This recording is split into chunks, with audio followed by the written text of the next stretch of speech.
Quelques questions ont été posées par les élèves de la classe de terminale littéraire. Avez-vous subi des changements avec votre entourage à cause du port de l'étoile? Beaucoup de sympathie. Je travaillais à ce moment-là dans un hôpital comme stagiaire, un grand hôpital de Paris qui s'appelle Saint-Louis. Et où, évidemment, en traversant, on allait beaucoup à pied à Paris. C'était pas très très loin de l'école. Et donc, le premier jour, c'était au mois de... D'abord, on a dû aller retirer nos étoiles. On avait des tickets d'alimentation, des tickets de textile. On avait été s'inscrire et il fallait donner un ticket de textile pour avoir l'étoile. Et personne, il y a peu de gens qui n'ont pas obtempéré. Tout le monde a été s'inscrire en pensant, nous sommes des juifs français, si on nous demande de porter l'étoile, ça peut être aussi peut-être pour vis-à-vis des Allemands qui occupaient, qui étaient très, très durs. Peut-être, on ne sait pas, c'est peut-être une garantie. Enfin, bêtement, hein, je dis bien bêtement. Pratiquement tout le monde a été s'inscrire.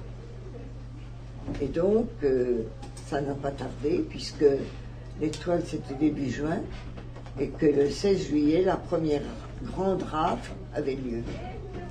La rafle du Veldiv, dont vous avez sûrement entendu parler. Ça a été une hécatombe, dans des conditions d'hygiène et d'horreur, mais très aidé par les organisations philanthropiques et sanitaires.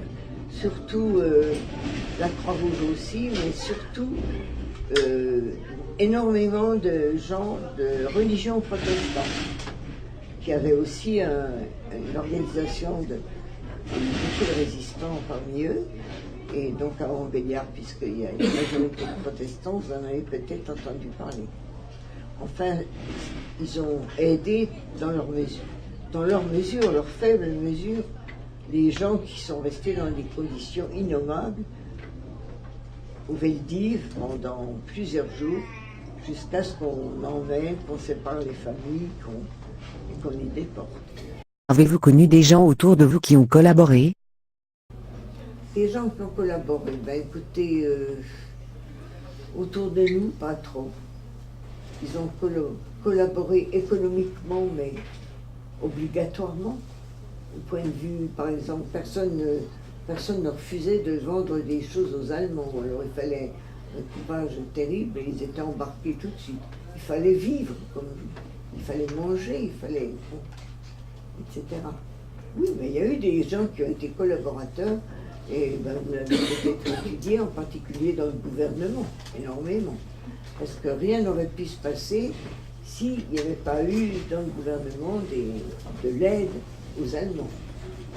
Des gens comme Laval, par exemple, qui a été fusillé après la guerre, et d'autres que peut-être vous avez... Quel effet ça vous fait de témoigner devant des élèves?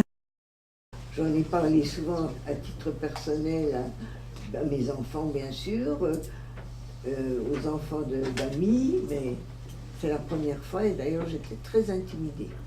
Mais je suis très contente d'avoir fait ce petit... J'espère que je ne vous ai pas trop ennuyé ni bouleversé. Quand vous avez soigné des résistants, avez-vous été inquiété par les Allemands? Eh ben, j'ai échappé. J'ai eu de la chance, comme le disait M. Maillot, parce que... non. C'est-à-dire que quand les Allemands sont arrivés, Madame Locke n'était pas là. Donc c'est ça qui l'a sauvée. Oui, mais elle aurait très bien pu être arrêtée en même temps que le médecin. Bien sûr. Comment vos enfants ont-ils réagi quand vous leur avez raconté tout ça? Eh bien, on leur en a parlé, mais on leur faisait comprendre, et ça c'est peut-être à tort, que quand on est juif, il faut donner l'exemple de la probité, du courage, etc. Peut-être plus que d'autres. Mais peut-être a-t-on eu tort, parce qu'il y a des gens au contraire qui ont passé ça sous silence. Il y a beaucoup de gens d'ailleurs qui ne voulaient plus appartenir à la communauté juive et qui se sont convertis, qui sont devenus chrétiens, pratiquants, et bon, ça c'était un choix personnel.